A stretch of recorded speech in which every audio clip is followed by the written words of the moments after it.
Bonjour et bienvenue sur cette chaîne Science sans spoiler.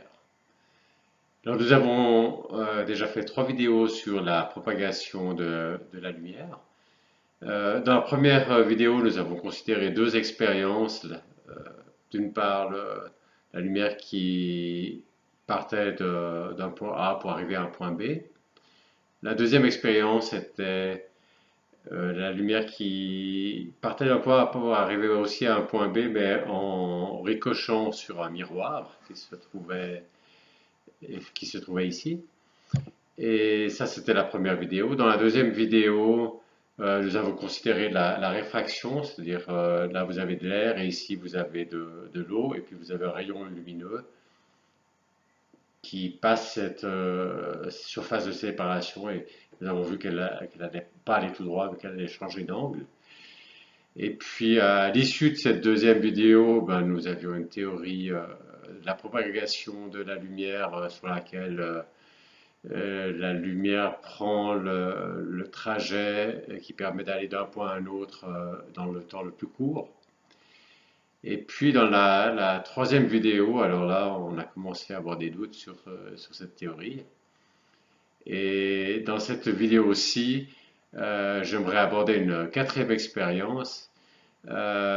C'est vous prenez un écran, vous prenez un écran, vous faites un trou à l'intérieur, et ici vous mettez une source lumineuse et vous faites passer la lumière à travers ce trou, et puis vous mettez un deuxième écran pour voir quelle est l'image que fait cette lumière qui est passée à travers le trou dans le premier écran, quelle est l'image qu'elle fait dans le deuxième écran. Alors je vous laisse appuyer sur pause et imaginer quelle pourrait être cette image. Si vous avez répondu que l'image en passant par le trou à travers le premier écran, il passe à travers le trou et ensuite il touche le deuxième écran, et il va laisser simplement ici une image simplement du trou. Si le trou était rond, il y aura une petite tache ronde ici. Eh bien, vous avez simplement répondu comme j'aurais aussi répondu.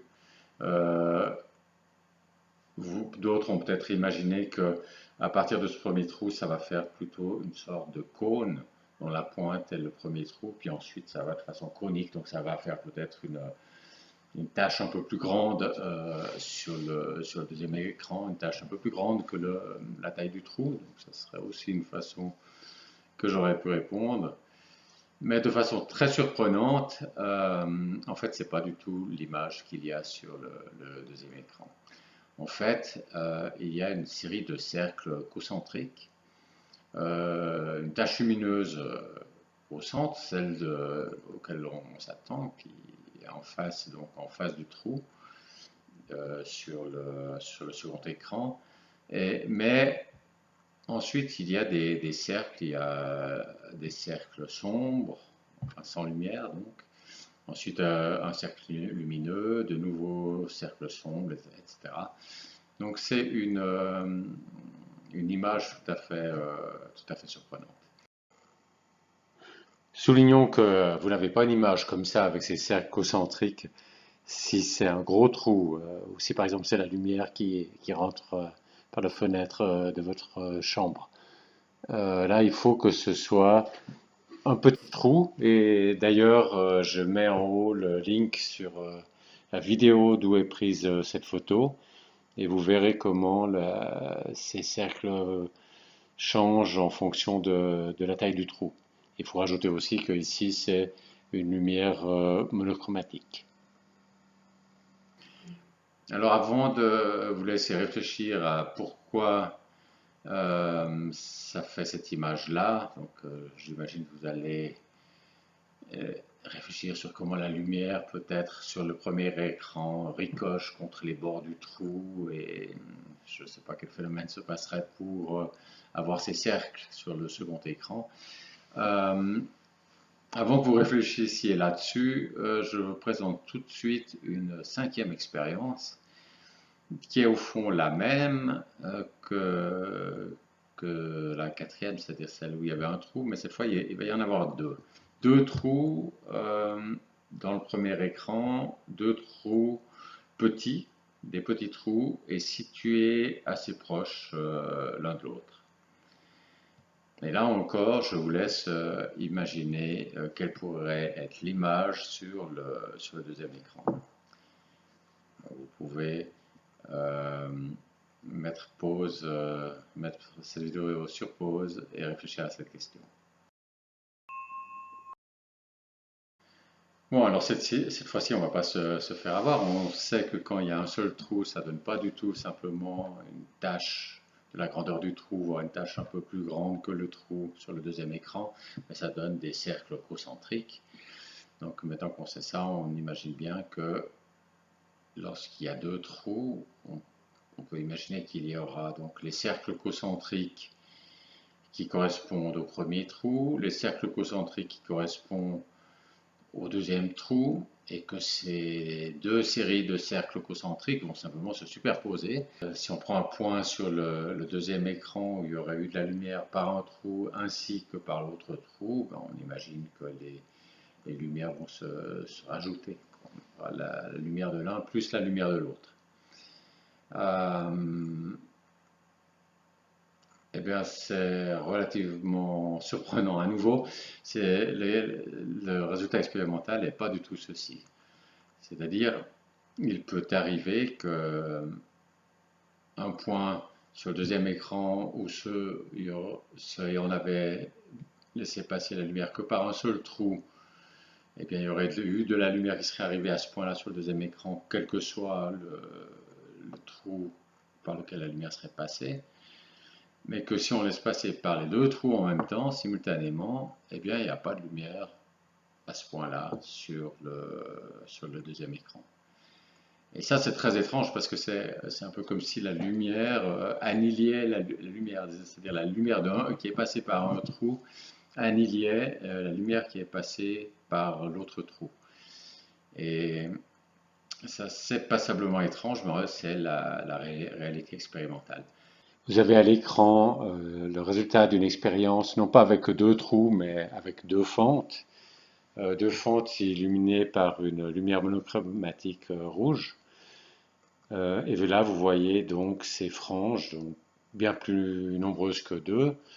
Et entre deux franges rouges, vous avez ces zones noires dont j'ai parlé tout à l'heure. Cette photo est prise d'une vidéo dont je mets le link en haut.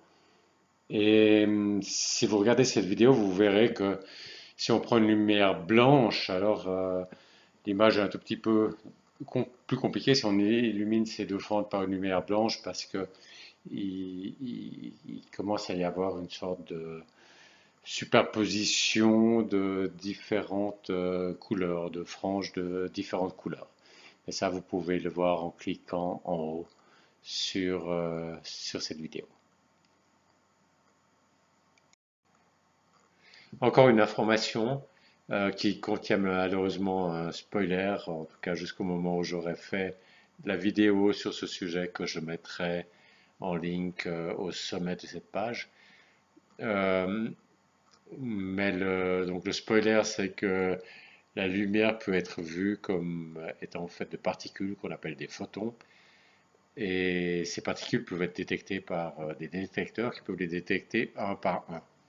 Et si on envoie une source lumineuse de très très faible intensité qui envoie un photon à la fois à travers ces deux trous ou ces deux fentes, eh bien, de l'autre côté, sur l'écran derrière, les photons arriveront aussi un à un et ils arriveront chacun à des endroits un peu différents. Mais si on laisse le temps passer et on regarde où s'accumulent un après l'autre ces différents photons, on voit réapparaître la même image que celle que vous voyez maintenant à l'écran pour deux fentes. Et donc ça signifie que cette image-là, elle n'est pas due à des photons qui interagissent entre eux, puisqu'elle apparaît aussi quand les photons sont envoyés séparément l'un après l'autre. Et ce que je vous propose maintenant, c'est de mettre pause sur cette vidéo pour réfléchir à une explication possible. Pourquoi, lorsque la lumière, il y aurait de la lumière si on avait laissé ouvert que le premier trou, ou si on avait laissé ouvert que le deuxième trou, il y aurait eu de la lumière en ce point-là du deuxième écran.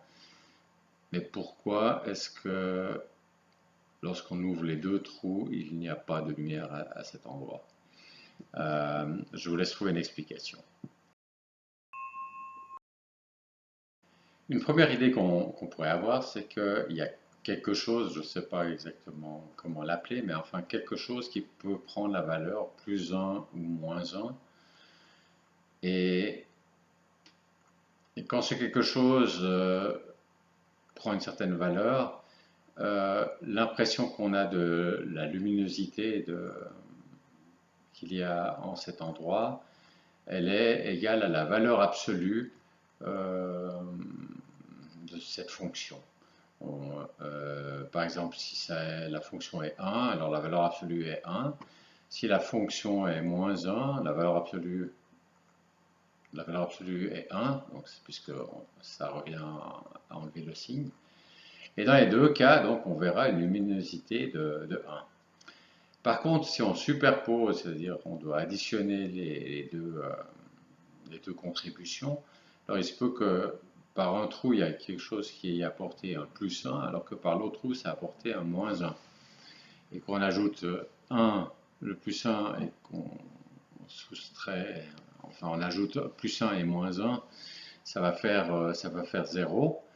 Et qu'on prend la valeur absolue de 0, c'est 0, et ça expliquerait pourquoi la luminosité était nulle à un endroit où, s'il y avait eu qu'un seul des deux trous, n'importe lequel, il y aurait eu une luminosité. Donc ça serait une façon d'expliquer, ou en tout cas de décrire la situation. Maintenant, avec cette explication, il y a quand même deux problèmes qu'on va discuter tout à l'heure. Le premier problème, c'est qu'il semble qu'il y a, avec l'explication que l'on a donnée, il semble qu'il y ait de l'énergie qui se perd. Parce que si à un point il y a une contribution plus 1 et plus 1 d'un trou et plus 1 de l'autre trou, ça va faire, on va les additionner, ça va faire plus 2. En valeur absolue, ça donnera 2. Et bien voilà, on a ce qu'on s'attend, c'est-à-dire la somme des deux intensités. Par contre, là où la lumière se détruit elle-même, où il y a eu un plus 1 et un moins 1, on aura 0. Donc, il semble bien là qu'on ait de l'énergie qui soit perdue, puisqu'on aurait dû aussi avoir 2 si on avait simplement superposé les énergies, enfin la lumière qui était arrivée par chacun des deux trous. Donc ça suggère que soit on remet en question l'idée que rien ne se perd, mais vous savez qu'il y a un principe de conservation de l'énergie, bon, il pourrait être faux, mais on le remettrait, pour le remettre en question, disons, il faudrait avoir des arguments plus sérieux que ceux qu'on a juste à ce stade de la conversation. Donc, plus probablement, il faudrait changer un peu notre explication pour éviter d'avoir cette perte de l'énergie. C'est-à-dire que là où il y a eu 0, en principe, il faudrait que alors qu'il y aurait 2 qui seraient arrivés si on avait simplement superposé sans tenir compte de ces interférences, si on avait simplement superposé le rayon lumineux venant séparément de chacun des trous, on aurait dû avoir 2 et on a 0, donc à l'autre endroit où on a 2, on devrait avoir 4. Pour expliquer que la lumière puisse au fond se détruire elle-même, on a eu cette idée de valeur absolue, d'avoir une certaine fonction, et puis l'intensité serait la valeur absolue de cette fonction. Et ça avait pour conséquence que si un trou donne une fonction de 1 et l'autre de moins 1, en additionnant ça fait 0, et en prenant la valeur absolue ça fait 0, alors que si les deux donnaient 1, alors ça faisait 2. Mais là, il y a quelque chose un peu de perdu en comparaison avec ça, une superposition simple des intensités, puisque dans les intensités, ce serait T2 dans les deux cas. Donc, il faudrait trouver autre chose que la valeur absolue, et ça devrait être quelque chose qui est tel que quand on a cette fonction à moins 1, vaut moins 1 et 1, alors ça donne 0 comme intensité, donc comme la valeur absolue, ça va bien.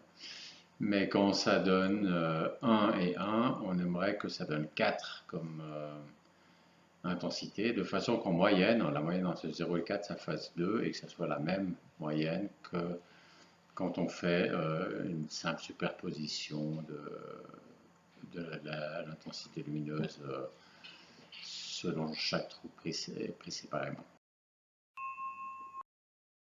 Eh bien oui, il faut mettre la fonction carré pour avoir l'intensité. Et du même coup, ça fait disparaître le signe négatif. Donc ça joue la fonction qu'on avait essayé, le rôle qu'on avait essayé d'atteindre avec la valeur absolue. Mais ça a l'avantage que, effectivement, si on a plus 1 et moins 1, ça fait 0, 0 carré, au carré, ça fait 0, comme on veut. Et si on a 1 et 1, donc ça fait 1 plus 1, 2, 2 au carré, ça fait 4. Et donc en moyenne, on a 2. Donc il n'y a rien de perdu. Et là, on a fait tout ce raisonnement avec 1 et moins 1 ou 1 plus 1, mais cette valeur de 1 était très arbitraire, parce qu'on l'a juste pris comme ça à titre d'exemple.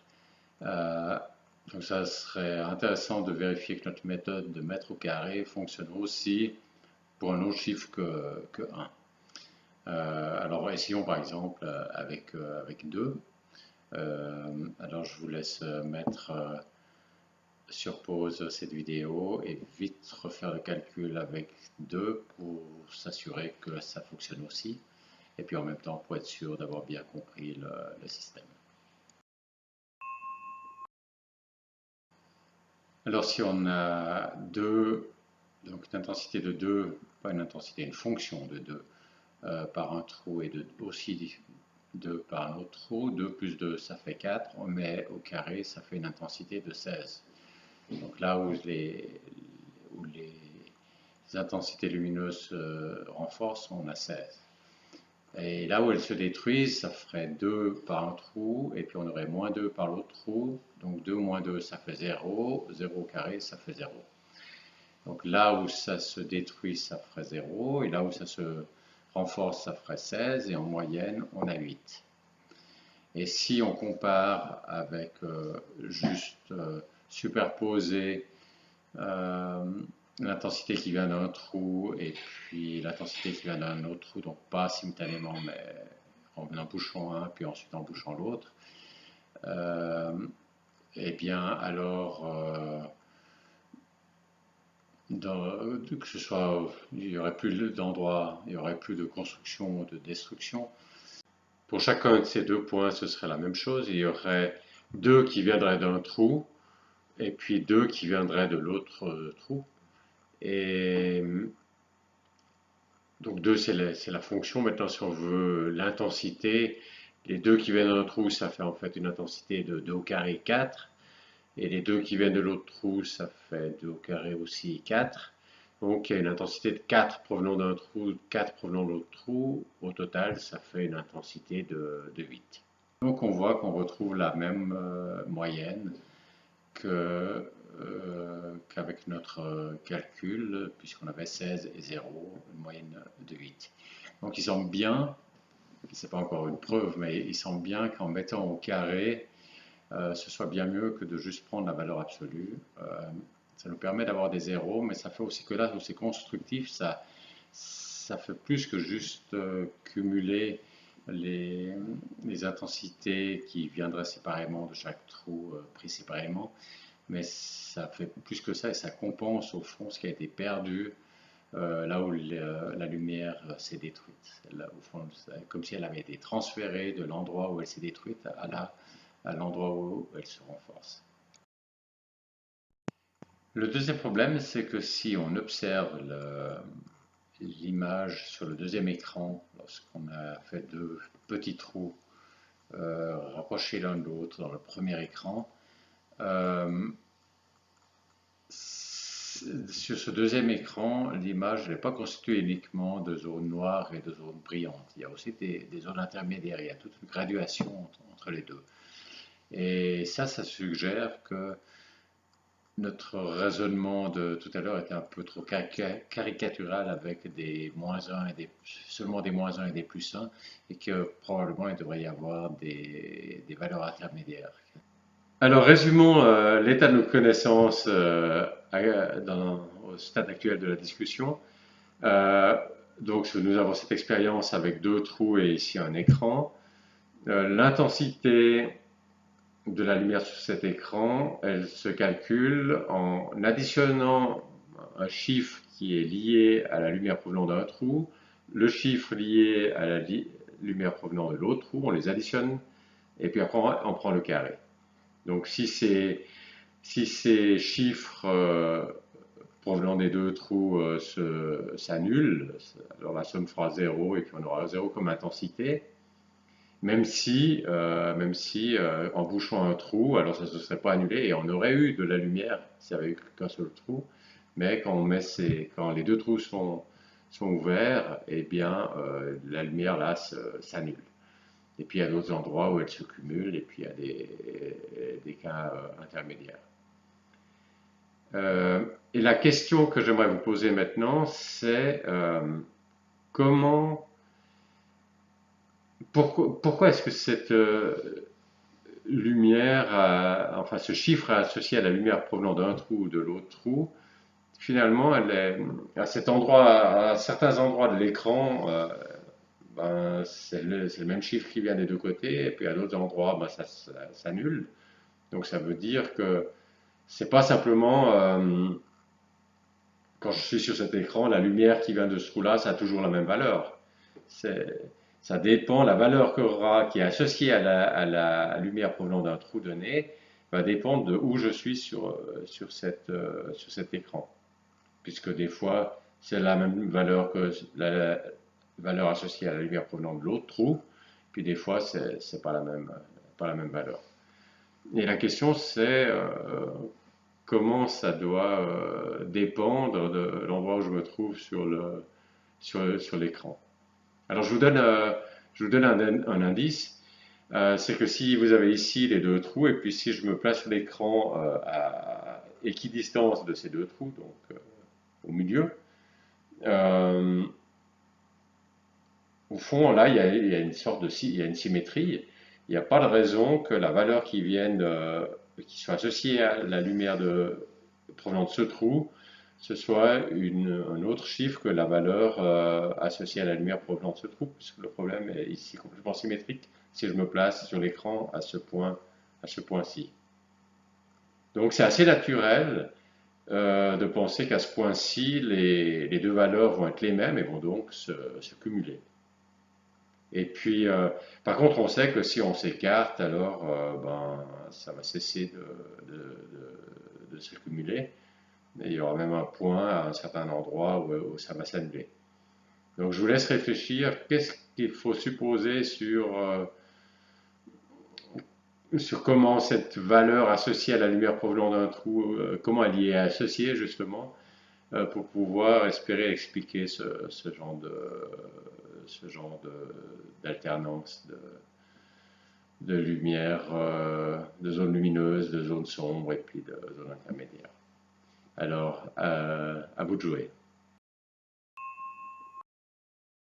L'idée qui vient à l'esprit, c'est que ça a l'air d'être en rapport avec la distance au trou, puisque là, quand j'étais en position symétrique, eh bien, c'était la même valeur. Et puis, évidemment, si sur cet écran, je commence à bouger par rapport au point de symétrie, Alors je suis en train de raccourcir la distance qu'il y a à l'un des trous, puis de rallonger la distance à l'autre des trous. Et puis si on disait que cette valeur associée à la lumière provenant d'un trou, si on disait que cette valeur dépend de la distance, et bien alors ça expliquerait pourquoi elle n'est pas la même à différents endroits sur l'écran. L'idée, c'est que cette valeur associée à la lumière qui vient d'un trou, elle évolue sur le trajet en fonction de la distance. Alors là, vous aurez peut-être une objection à cette théorie. Je vous laisse réfléchir un instant et voir quelle serait l'objection à cette théorie selon laquelle la valeur associée à la lumière évolue comme ça au cours de la distance et fonction de la distance. Si vous vous souvenez des expériences de la réflexion, on avait trouvé que la lumière prend le chemin dont la distance est la plus courte. Après, on avait regardé l'expérience avec le passage de l'air dans l'eau. Et là, on avait vu que c'était plus le chemin dont la distance est la plus courte, mais c'était le chemin dont le temps de parcours était le plus court. Et que c'était finalement ça une meilleure théorie qui était basée sur le temps de parcours le plus court. Était une meilleure théorie que la distance la plus courte. Bon, ensuite, on était assez sceptique aussi avec cette théorie du temps le plus court. Mais ce qu'on peut quand même conserver de ça, c'est que le temps a l'air d'être quelque chose de plus fondamental dans notre problème que la distance. Donc, au lieu de dire, comme je l'ai dit tout à l'heure, que la lumière, là, le chiffre associé, la valeur associée à la lumière provenant d'un trou, que cette valeur évolue au cours de la distance, on va plutôt dire qu'elle évolue au cours du temps. Donc, la lumière prend un certain temps pour parcourir cette distance, puis on va supposer que cette valeur évolue au cours du temps. Voilà. Et maintenant, elle évolue au cours du temps, donc en prenant des valeurs, par exemple, de -1 à 1, mais aussi des valeurs intermédiaires. Et la question que je vous pose maintenant, c'est comment pourrait-elle évoluer, d'essayer de donner une fonction. Donc si elle évolue au cours du temps, elle prend des valeurs de -1, ensuite elle augmente graduellement pour arriver à 1, ensuite elle rebaisse graduellement pour retourner à -1, remonte graduellement ainsi de suite pour arriver à 1, etc. Quelle pourrait être concrètement cette fonction? Alors je vous laisse réfléchir.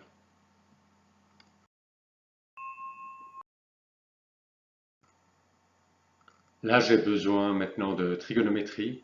Donc il va y avoir un spoiler. Euh, pour l'instant, j'ai pas fait des vidéos sur la trigonométrie que je vais utiliser. J'ai commencé une série sur les triangles, mais je suis pas assez loin pour ce que j'ai besoin maintenant. Donc là, contrairement à la philosophie de la chaîne, il va y avoir un spoiler. J'espère que à l'avenir, j'aurai le temps de faire ces vidéos et puis pour éviter ce spoiler, je pourrais vous référer à ces vidéos qui parlent de trigonométrie et je les mettrai à ce moment sur cet écran. Vous les verrez sur cet écran. Mais initialement, ces vidéos ne sont pas encore faites. La fonction sinus oscille entre -1 et 1. Sur ce dessin, vous avez un tronçon de cette fonction sinus. En fait, elle commence à moins l'infini pour donc une valeur x représentée sur l'axe horizontal de moins l'infini et va jusqu'à l'infini et aussi comme ça entre -1 et 1.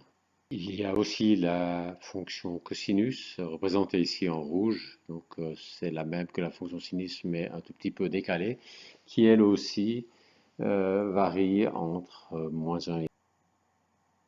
On peut aussi additionner le cosinus et le sinus, par exemple.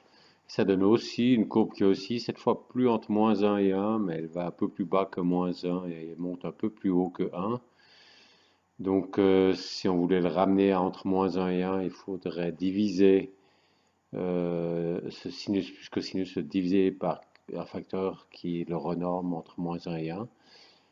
Mais c'est là aussi une fonction qui aussi, en fait, si on faisait n'importe quelle combinaison du genre alpha cosinus plus bêta sinus, ça donnerait aussi une fonction qui oscille. Il y a maintenant un point important à prendre en compte. Nous aimerions que la fonction, donc cette fonction qui mise au carré de l'intensité, on aimerait que cette fonction soit multiplicative sur un trajet. Cela signifie par exemple que la fonction pour aller de la source au point P en passant par le trou 1 soit égale à la fonction pour aller de la source au trou 1 multipliée par la fonction pour aller du trou 1 au point P. Ceci se justifie par le fait qu'on imagine que l'intensité lumineuse qui arrivera au point P en passant par par le trou 1 sera une certaine proportion de l'intensité lumineuse qui sera arrivée au trou 1. Donc il y aura une certaine intensité au trou 1 et ensuite une proportion de cette intensité finira au point P. Alors bien sûr, cette fonction n'est pas égale à l'intensité, c'est le carré de cette fonction qui est égal à l'intensité, mais on va quand même supposer que cette fonction hérite du caractère multiplicatif euh, dont on peut s'attendre de l'intensité lumineuse. Et on va supposer que c'est vrai non seulement pour aller de la source au trou 1 et puis ensuite du trou 1 au point P, mais que ce serait vrai, ce serait donc une décomposition multiplicative, quel que soit le point par lequel on couperait la trajectoire. Donc même si on prenait comme point, au lieu de prendre le point 1, on coupait un autre point de la trajectoire, on part de l'idée que ce serait aussi multiplicatif. Donc la fonction de toute la trajectoire serait la fonction de la première partie multipliée par celle de la deuxième partie. Par ailleurs, la fonction pour la trajectoire allant de la source au point P en passant par le trou 2, ben, là aussi ce serait multiplicatif, c'est-à-dire que ce serait la fonction pour aller de la source au trou 2 et multiplié par la fonction pour aller du trou 2 au point P. Et ensuite, les fonctions de ces deux trajectoires devraient être additionnées puisqu'elles vont tous les deux au point P. Donc là, il y a une multiplication sur les trajectoires, mais quand il y a plusieurs trajectoires, on additionne les fonctions des différentes trajectoires. Et, et après, c'est le carré donc, de cette fonction qui donne l'intensité. Cette exigence de multiplicativité constitue un guide très utile pour trouver quelle est la bonne fonction. Pour l'instant, on avait imaginé que ça pouvait être un sinus ou un cosinus parce qu'ils allaient entre moins 1 et 1. Ça aurait pu être aussi une combinaison des deux, mais on ne sait pas exactement quelle est la fonction. Mais par exemple, ça ne peut pas être simplement un sinus, parce que si on divise une trajectoire en une période t1 et une période t2, et si la fonction était simplement le sinus, on aimerait alors que sinus de t1 plus t2 soit égal au sinus de t1 fois le sinus de t2. Or ça, ce n'est pas le cas. Et puis, ce n'est pas non plus le cas pour le cosinus. Donc, le sinus ou le cosinus ne satisfont pas cette exigence de multiplicativité. Et je vous laisse maintenant deviner quelle pourrait être la fonction qui est donc périodique, mais qui a aussi cette propriété de multiplicativité. Pour répondre à cette question, il vous sera utile de connaître deux formules, le sinus d'une somme et le cosinus d'une somme. Et donc là, de nouveau, il y a un spoiler. J'espère qu'à l'avenir, j'aurai le temps de faire une vidéo pour cette formule de façon que vous puissiez voir cette vidéo pour éviter le spoiler. Quand ce sera fait, je mettrai un link sur cette page.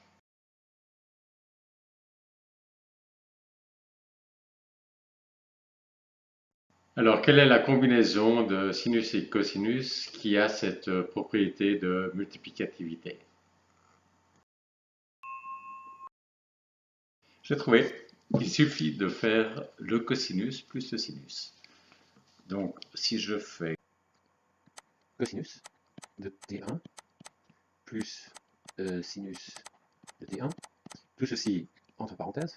Maintenant, je multiplie par la même chose pour T2, donc ça c'est la fonction de T2, plus sinus de T2, tout ça dans une grande parenthèse, et ça me fait, donc il s'agit ici d'une multiplication, ça me fait cosinus de T1 fois cosinus de T2, plus sinus de T1 fois sinus de T2, plus sinus de T1 fois cosinus de T2, plus le cosinus de T1 fois le sinus de T2. Et là, on reconnaît simplement le sinus de T1 plus T2. Et ici, voilà la partie de celui-là, ça c'est simplement le cosinus de T1 plus T2. Ce qui est donc égal à la fonction de T1 plus T2. Puisqu'on a ici le cosinus de T1 plus T2 plus le sinus de T1 plus T2. Et ici, au départ, on avait ici la fonction de T1 fois la fonction de T2. En supposant que cette fonction, c'est simplement le cosinus plus le sinus. Donc ça veut dire qu'en supposant que f soit simplement le cosinus plus le sinus, on trouve que la fonction de T1 plus T2 est égale à la fonction de T1 fois la fonction de T2. C'est ce qu'on voulait. Et on sait que, par ailleurs, que le cosinus plus sinus, c'est bien une fonction périodique. Il faudra diviser quelque chose pour si entre moins 1 et 1, parce qu'elle aussi a une amplitude un peu plus grande que 1, mais voilà, c'est bon, il a des bonnes propriétés. Voilà. Ah, là, je crois qu'il y a une erreur. Comment ça, c'est faux? On vérifie ta formule. Ah oui, tu as raison. Il y a un signe qui est faux là. Ça devrait être. Moins sinus T1 fois sinus T2.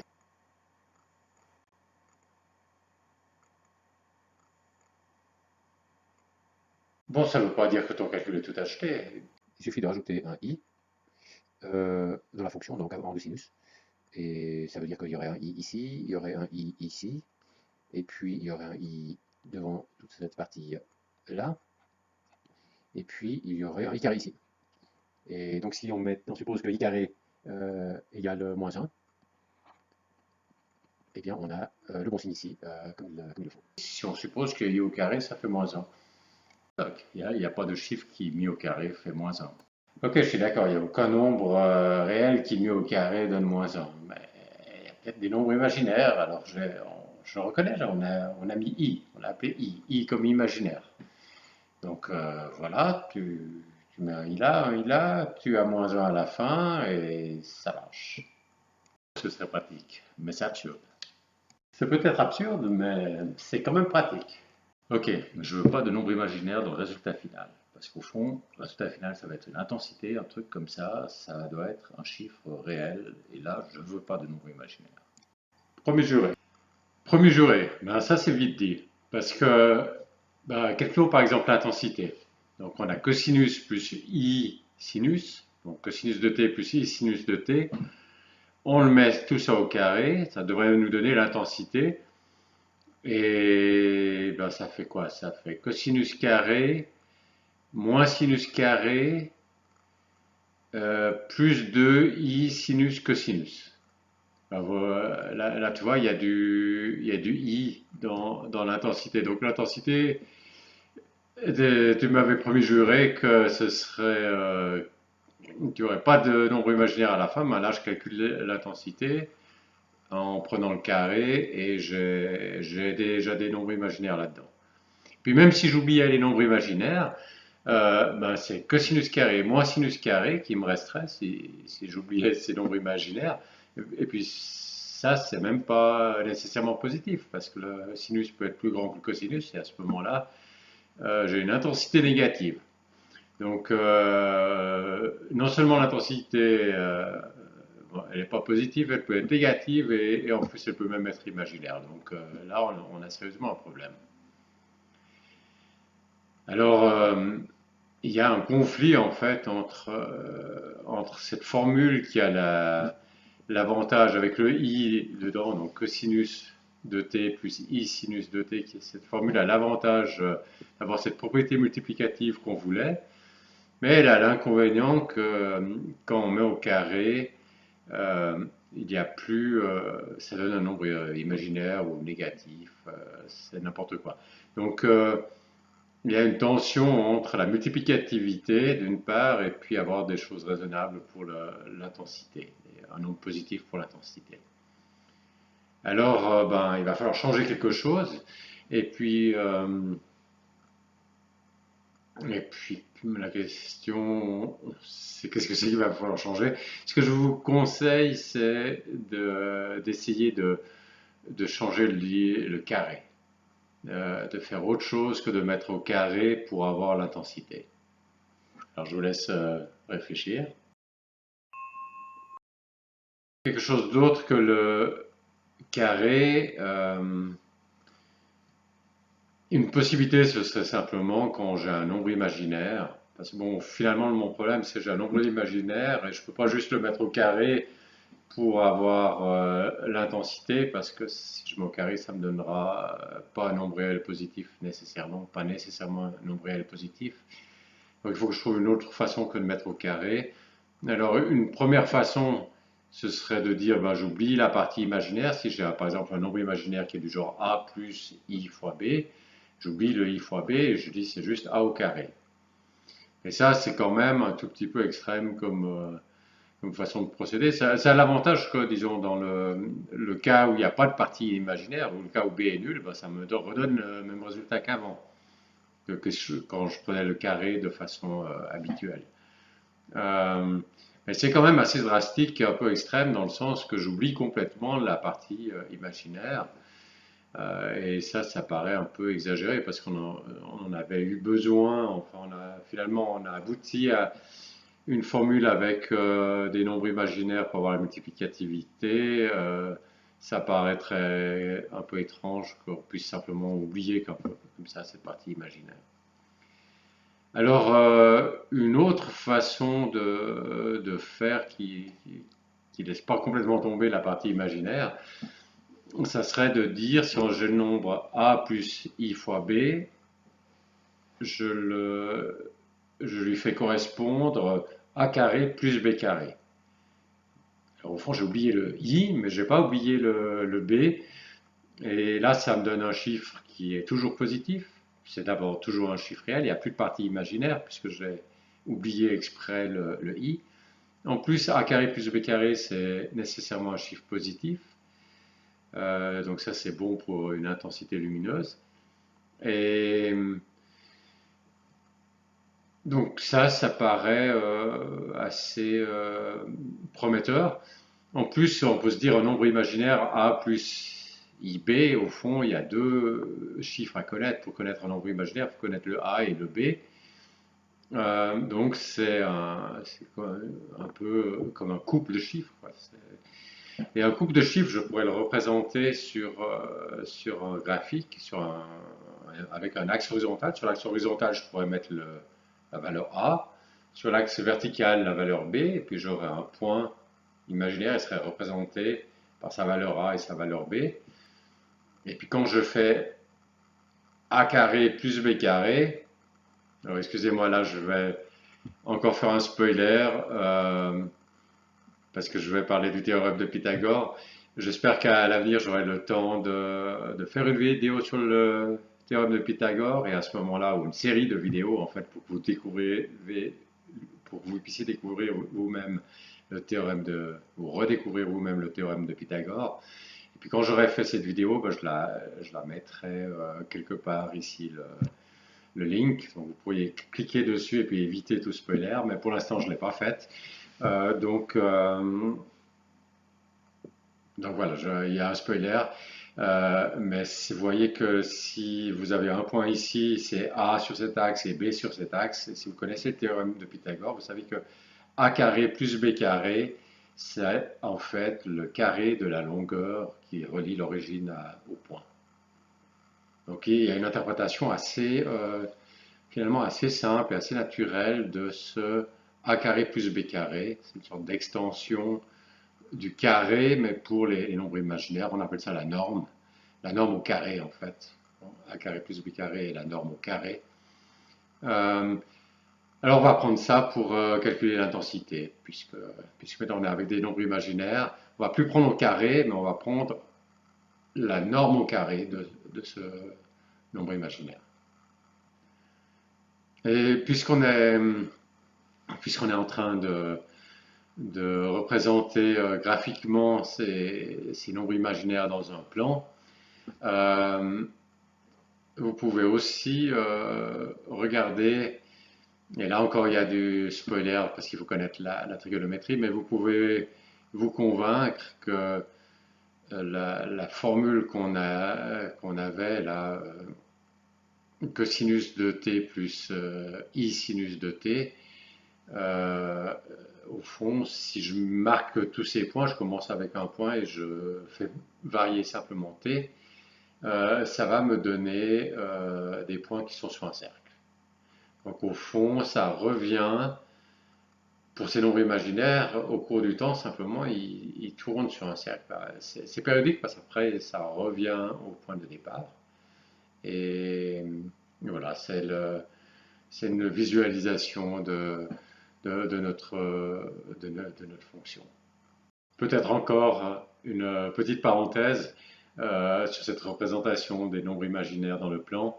Si au lieu de juste dire ici, quand vous avez un nombre imaginaire a plus ib, vous mettez a sur l'axe horizontal et b sur l'axe vertical, si au lieu de faire ça, on dit que bon, b, au lieu de marquer juste b, vous marquez i fois b. Bon, il y a deux avantages à ça.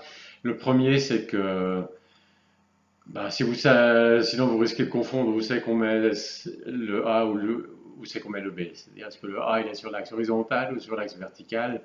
Si vous mettez, au lieu de mettre juste B, vous mettez IB, là vous vous souviendrez bien que le chiffre qui correspond à la partie imaginaire, il se met sur l'axe vertical. Donc ça c'est un premier avantage de mettre ce petit I. Mais il y a un autre avantage, c'est qu'à ce moment-là, vous pouvez additionner le vecteur, parce que c'est-à-dire vous pourriez dire, bon, mon A plus IB, c'est le vecteur A ici, auquel j'additionne le vecteur IB qui se trouve là. Et la façon d'additionner les vecteurs, c'est simplement, vous en prenez un, et puis au bout de ce vecteur, vous mettez le second. Donc vous avez ici le vecteur A, et vous y ajoutez, au bout du vecteur A, vous ajoutez le vecteur IB, et puis vous voyez que à la fin, ça me donne le point. Donc si j'ajoute le vecteur A et le vecteur IB, ça me donne un vecteur qui va de l'origine au point A plus IB, au point qui représente le nombre imaginaire. Et puis vous pouvez vérifier vous-même que ça veut aussi dire que si je prends un nombre imaginaire quelconque et puis un autre, et que je les additionne, si je prends leur vecteur de chacun, et que j'additionne ces vecteurs, ça me donnera le vecteur de la somme. Donc le vecteur du premier nombre imaginaire, plus le vecteur du deuxième nombre imaginaire, c'est-à-dire à la fin du premier vecteur imaginaire, on rajoute le vecteur du deuxième nombre imaginaire. À la fin, ça donne un vecteur qui représente un nombre imaginaire qui est la somme des deux nombres imaginaires que j'avais pris au départ. Donc on peut très facilement aussi, sur cette représentation, représenter les additions de nombres imaginaires comme étant des additions vectorielles. Et puis on pourrait voir aussi que on était aussi intéressé à la multiplication parce que on faisait, quand c'était sur le même trajet, on multipliait ces valeurs. On pourrait aussi voir, je ne vais peut-être pas rentrer dans les détails ici, mais que on peut représenter cette multiplication aussi sur le plan. Voilà, donc ça c'était, fin de parenthèse, juste une petite parenthèse sur la représentation des nombres imaginaires dans le plan. Juste une précision concernant la terminologie. Dans cette vidéo, j'ai utilisé un peu comme synonyme l'expression les nombres imaginaires et les nombres complexes. Rigoureusement parlant, la terminologie est telle que si on prend un nombre du genre A plus IB, On parle là à ce moment d'un nombre complexe et IB serait sa partie imaginaire. Bon, en ce moment, on a une théorie assez prometteuse pour expliquer les résultats d'expérience de la lumière qui passe à travers deux trous, qui finit par laisser des zones plus ou moins lumineuses sur l'écran derrière. On a, pour chaque rayon, on calcule une certaine valeur. On va l'appeler maintenant, peut-être lui donner quand même un nom, parce que je dis toujours une certaine valeur, un chiffre associé à rayon lumineux. On va dire que c'est l'amplitude. On va lui donner un nom, c'est l'amplitude. Et puis, donc cette amplitude associée à la lumière qui vient d'un trou, on va ajouter l'amplitude associée à la lumière qui vient de l'autre trou. Et puis après, on prend, non pas le carré, mais on prend ces amplitudes sont en fait des nombres complexes, mais on va prendre le carré de la norme, de ces nombres, de la somme. On va additionner ces deux nombres complexes qui viennent de chaque trou, et puis on prend leur norme au carré, et ça donne l'intensité à un endroit donné de l'écran, et puis si vous prenez un autre endroit, vous avez d'autres nombres complexes, d'autres amplitudes justement qui viennent de chacun de ces trous et qui vont donner d'autres sommes et qui vont donner d'autres intensités quand on prend leur norme au carré. Maintenant, donc ça a l'air d'être une théorie prometteuse. Maintenant, il y a quand même quelque chose d'horriblement faux dans cette formule. L'amplitude est égale au cosinus de t plus i sinus de t. Il y a quelque chose qui est très faux. Et je vous laisse réfléchir là-dessus. Mais je vous dis tout de suite, vous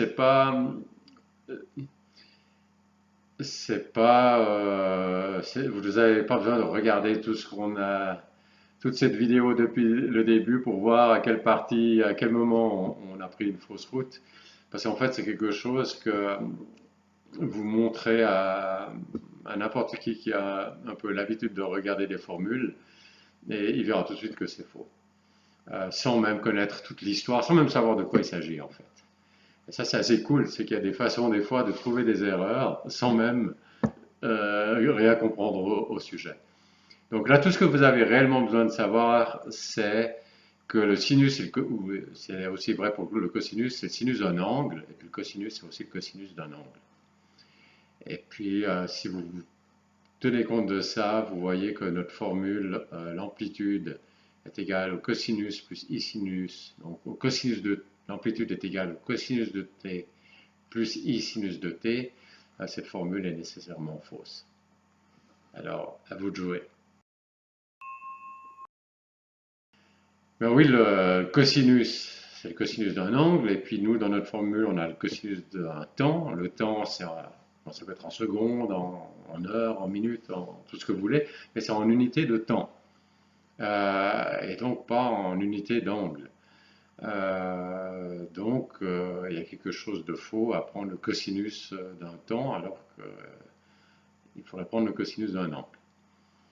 Donc, ça, je vous ai déjà utilisé ce truc dans d'autres vidéos, et ça reviendra encore dans de nouvelles vidéos. C'est vraiment un truc standard et assez magique en fait, puisque ça permet de trouver parfois des erreurs, pas toujours, on ne trouve pas forcément toutes les erreurs comme ça, mais on peut parfois trouver une erreur dans une formule sans connaître grand-chose de la formule. Il faut juste savoir un peu quelles sont les unités des termes qui sont dans la formule. Et puis ce qui est aussi bien, c'est que ça nous donne même une indication, alors ça ne sera pas forcément juste, mais ça nous donne une indication sur comment modifier la formule. Alors là, je vous laisse réfléchir. Ah oui, si on a le cosinus d'un temps et puis qu'on devrait avoir le cosinus d'un angle, la façon la plus simple de modifier la formule, c'est d'ajouter un paramètre, dire c'est cosinus d'un truc fois le temps, où le truc en question aurait les unités d'un angle par unité de temps. Par exemple, le truc on l'appelle W, donc, et on prend cosinus de, non pas de cosinus de t comme je l'avais fait avant, mais cosinus de WT. Alors, si W c'est des angles par unité de temps, par exemple des angles par seconde, et puis que le T il est en seconde, alors WT ça va être des angles. Et puis alors ça va être bien parce que c'est cosinus de WT, ce sera bien cosinus d'un angle. Donc voilà, il y a une façon simple d'améliorer notre formule, c'est de dire, au lieu d'être l'amplitude égale cosinus de t plus i sinus de t, on va dire l'amplitude est égale à cosinus de wt plus i sinus de wt. Et ce w, c'est l'unité d'être, c'est les angles par seconde, disons, pour prendre une unité de temps spécifique. Et vous voyez, tout à l'heure, j'ai parlé du plan des nombres complexes. Et avec un nombre complexe qui peut être, c'est un point du plan. Et j'avais dit notre formule, bon, à l'époque j'avais dit cosinus de t plus i sinus de t, mais maintenant on va parler de cosinus de wt plus i sinus de wt, que ça revient à tourner sur un cercle. Si vous regardez en détail, ça je vous laisse le faire vous-même. Si vous changez le W, ça change simplement à quelle vitesse vous faites des rotations sur ce cercle. Comme la flèche tourne plus ou moins vite en fonction de la valeur d'oméga, ça suggère que les franges vont se trouver à des endroits différents selon la valeur d'oméga. Et comme vous le voyez sur cette image, on voit que les franges sont à des endroits différents suivant la couleur de la lumière. Ceci, si on met ensemble, ça suggère que la valeur d'oméga, c'est-à-dire la valeur qui est devant le temps t dans le cosinus et dans le sinus, cette valeur-là est liée à la couleur. Bon, maintenant il y a un petit problème, c'est que si quand je fais varier monter dans cette formule, ça fait simplement, ça bouge sur un cercle plus ou moins rapidement, mais en restant sur un cercle, en fait, qui est un cercle de rayon 1, ça veut dire que la norme, ça va être 1, et donc je suis en train de me restreindre à des situations où l'intensité est 1. Donc, pour être plus général, disons, pour avoir des intensités de toute possibilité, le plus simple, c'est de... je vous laisse réfléchir. Oui, le plus simple, c'est de simplement multiplier la formule qu'on avait tout à l'heure par une certaine valeur, qu'on va appeler peut-être gamma. Donc la formule que nous avons maintenant, c'est l'amplitude est égale à gamma qui multiplie toute une expression, celle qu'on avait avant, donc gamma multiplié par cosinus oméga t plus i sinus oméga t, et ça c'est l'amplitude. Et puis quand on prend sa norme au carré, on a l'intensité. Et géométriquement, l'amplitude est donc donnée par un nombre complexe qu'on peut représenter dans le plan. Et si on fait partir la flèche qui va de l'origine à ce point, donc c'est représenté par une flèche. Et au cours du temps, cette flèche simplement tourne avec une vitesse qui dépend d'oméga. Et puis sur un cercle, maintenant qu'on a rajouté ce gamma, un cercle dont le rayon dépend de gamma. Et ensuite, si à un point, par exemple dans l'expérience des deux trous, il y a de la lumière qui vient de deux endroits, alors on doit prendre la flèche associée par un des trajets, additionner la flèche associée à la lumière provenant de l'autre point, d'un autre trajet. En fait, on doit de façon générale additionner des flèches associées à tous les trajets possibles. Et puis ça donnera donc, cette somme donnera la flèche résultante. Et puis la longueur au carré de cette flèche sera l'intensité. Donc tous ces calculs qu'on a fait avec ces nombres imaginaires et tout ça, euh, finalement, ça se résume à des flèches associées à des trajectoires lumineuses et puis qu'on doit additionner. Maintenant, ce que je devrais faire, c'est vraiment faire les calculs sur notre écran en ayant ces deux points et puis comparer avec les résultats empiriques et puis voir si ça marche. Mais je ne vais pas faire tout ça, je vous dis simplement que si vous faites des calculs comme ça marche, ça donne le bon résultat. Donc on a là une théorie qui explique l'expérience des deux trous. Et, et maintenant, ce qu'il y a, c'est que on est quand même allé sur un chemin très très différent de ce qu'on avait avant, puisqu'avant on avait une théorie qui était euh, la lumière prend le chemin de moindre temps. On avait des raisons de ne pas trop croire à cette théorie. Donc finalement, euh, on y tient pas trop, mais disons quand même, cette théorie nous expliquait à la fois la réflexion sur un miroir et puis la lumière qui changeait le milieu, passait par exemple de l'air à l'eau. Et puis bon, ben, maintenant, si on change de théorie, puis on prend plutôt celle qu'on